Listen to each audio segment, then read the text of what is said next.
how to tie the angler's loop.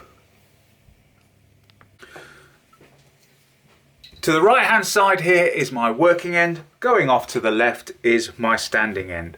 So the first thing I'm going to do is just move the cordage so that I can actually tie a knot in it.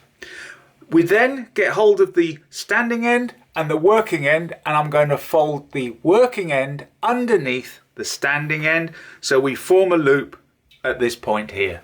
Once I form that loop, I'm just going to open it up a little bit. And once I've opened it up, I'm going to take the working end and I'm going to bring it round over that loop, under that loop, and then take it round and pass it over that loop again. And then I just want a little bit more on the top end there. And so now you can see where I've passed it over like so. The next thing I'm going to do is take this one here over this one and pass it down through that loop there. So take it up, over, pass it down through that loop, gently pull it up, smarten it as you go along, give it a good dressing, and there we have it. We have one in number angler's loop.